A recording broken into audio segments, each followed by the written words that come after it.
ShartimusPrime,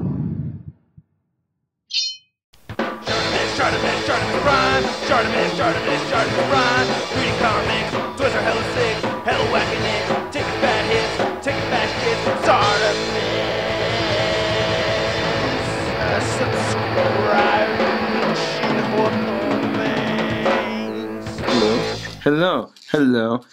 Hey, what's up you guys? ShartimusPrime here, doing another Hot Toys figure review on the Avengers movie masterpiece, Iron Man Mark VII Stealth Mode version Sideshow exclusive 1/6 scale collectible figure. Pretty cool packaging over here. It's very dark, hard to see, but you can see as I lift up over here, you get some brown and black right over there. You get just white written right there for the Avengers.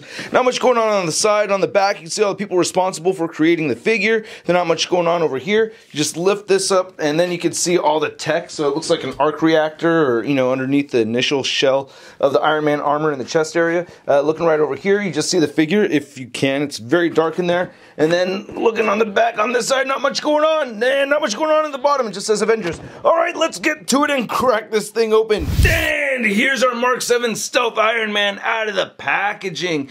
And I have to say right off the bat, I have some mixed feelings about this figure. I've been wanting a Mark VII Iron Man for a very long time. I think the Mark VII is an amazing armor. It's been my favorite armor for a while. Mark 45 might be taking its place.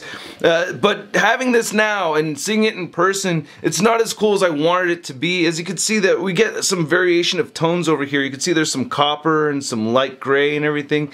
It doesn't stick out as well in person as it does on the camera with all these lights shining on it. The figure really disappears on the shelf. So I should have expected that, but at the same time when I saw product images, I thought those other colors would stick out a little bit more, you know what I'm saying? But anyway, the sculpt is still cool, and you do get some accessories, but unfortunately the base on mine doesn't fit in so well. So anyway, let's take a closer look at the accessories, then we'll take a closer look at this Stealth Iron Man. Now, as always, you want to read the instructions before you start messing with the figure, or you could damage it. So this figure comes with this nifty base. I remember first seeing this kind of base with the Spider-Man, the Amazing Spider-Man 2 Spider-Man figure. I like how we get some texture right over here, so you can see it's a little bit rough, and then much softer right over there. You get the Avengers logo.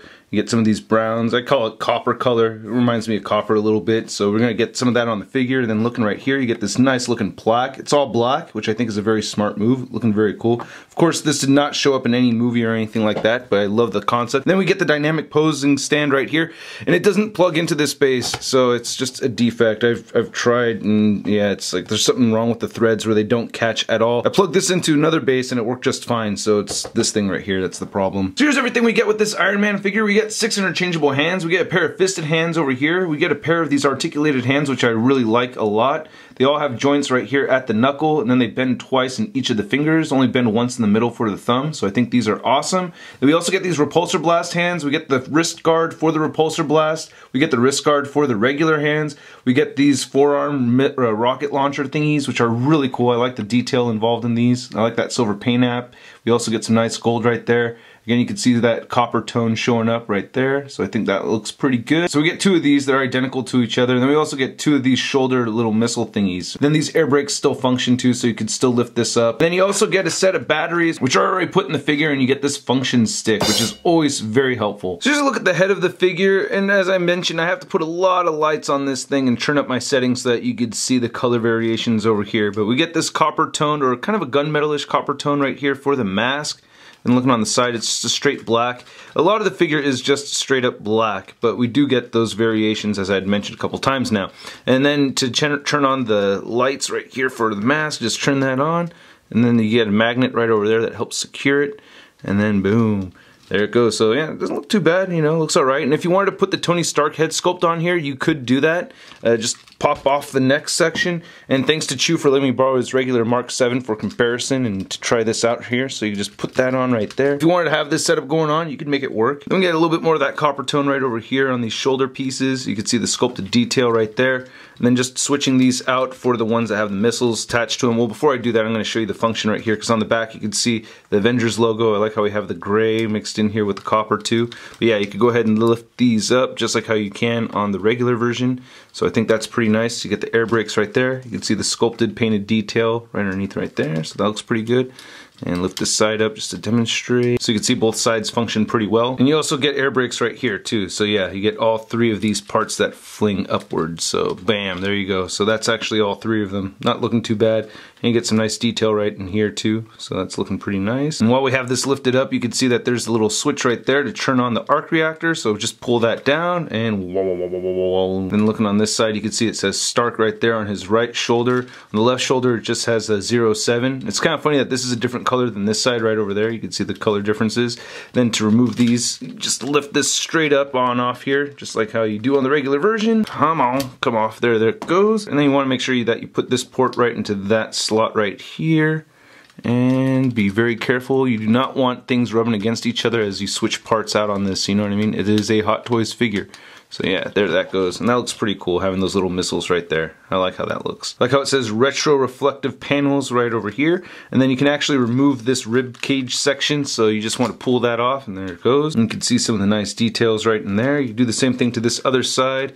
Just pull this little panel off, and then you could also remove the whole chest plate, and bam, there it goes. Kind of looking like the packaging, right? So that's what that was doing. It was a little prelude to how the figure is without these parts on there. I love all that detailed sculpt.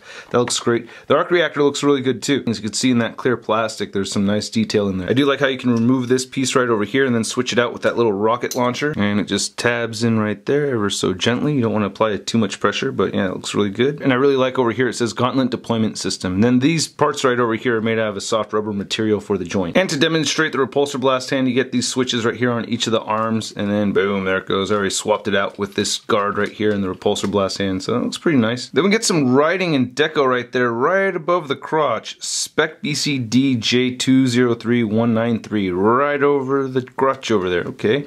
You can't remove any of these parts right over here, or you can, but there's nothing to replace them with, you know? So you can just take that off right there, put it right back. And not looking too bad, you know, you can see all the color variation. It's just mostly between the copper, black, and then this matted black or, you know, dark gray color. Looking on the back over here, get some more translucent plastic. These pieces right here were the chest armor. This is all like a tinted translucent plastic. I should have mentioned that earlier, but yeah, same thing with the ribcage section right over there. You want to grab this piece and lift it up a little bit and then pull it up and away from the figure. So you're going to lift it out that direction. It's kind of not like that, but up that way. Damn, sometimes these things just pop out on me all the way, and that's a little frustrating, but they do go right back in there. But you can see how these calf sections are detailed out very nicely. I like how that looks. Yeah, they did a good job with that. And then here's looking at the rest of the boots, and you get this little piece that kind of moves out of the way right there. Same thing with this back side, so it helps with articulation. I feel like the legs are a little bit scrawny on this figure. You know, over time I'm kind of noticing that these legs do look a little bit on the lanky side, especially right down here. So the articulation on this guy is obviously the same as the regular Mark VII figure. You can look up very well, which is one reason why I've always wanted this Mark VII. Anyway, you can't get him to look downward too. You get a little shifting going on right there, but you can look down very far. You of course get some pivot right here at the head, and he could rotate side to side, but he's always kind of looking up. Oh, and there goes the mask. So that's kind of a bummer. That falls off a little easier than I'd like it to. You have these shoulder pads that I really try to be careful with. One thing I see a lot of people do is when they have this figure displayed, they let the shoulders sink down on this guy. It's very easy to let that happen, and that just looks terrible to me, you know? You always got to make sure that you shift those armpit joints upwards so that these look, you know, so he looks beefy and bulky, right? That looks just much better to me. They also move in and out at the armpit over here too. You can see that there's a little bit of give right here on these shoulder pads, and you can lift them up just a little bit too, so it allows movement so you can get the shoulder moving outward that much, and you can get the shoulder moving forward very far as well. You get a bicep swivel, you get an elbow that bends at almost 90 degrees, you get side to side movement at the wrist, and you can move it in any direction. It's on a ball joint over there. To move the torso section, you got detach right there, and you can get them crunching forward just a little bit. I don't want to move it more than that, and it can move back a decent amount too. You get side to side movement. You can only move it that much. You don't want to push it more than that, and you do get some pivot right there at the waist also, and then we can just put that right back down. You get the legs, and you get the soft rubbery piece right over here, right above the crotch. You can move the legs outward only that much, and he can kick forward quite a bit like that. You get an upper thigh swivel, you get double jointed knees. knees, and then you get these flaps that allow the ankles to move downward. They move up a little bit, you get toe articulation, you get some side-to-side movement, and you barely get ankle pivot. It moves outward more than inward, which is a bit frustrating, so I wish they did a little bit better on the ankle pivot. That is a 1/6 scale figure, but Iron Man is standing at 13 inches tall. Here's the Stealth Mark 7 Iron Man next to the Sideshow exclusive Mark 7. Thanks again, Chew, for letting me borrow this figure.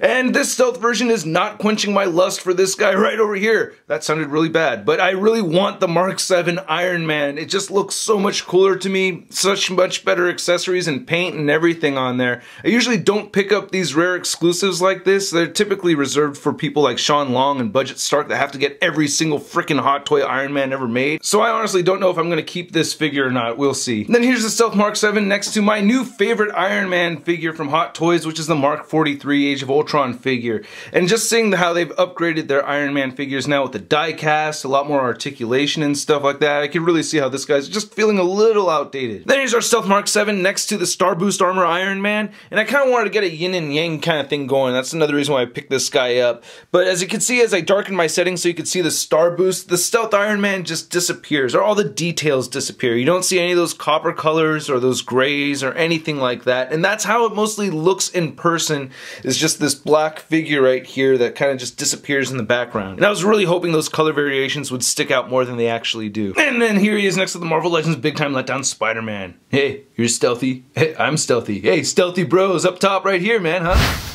Aww. Oh, what's that sound mean?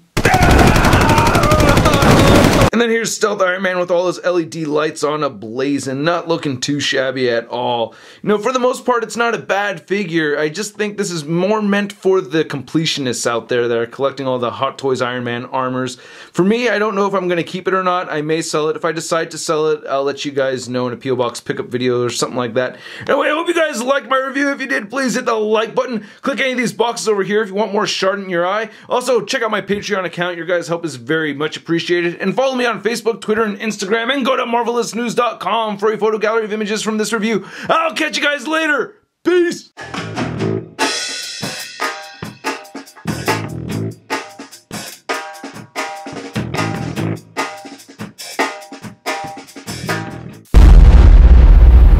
That's crispy. Batteries, whichever.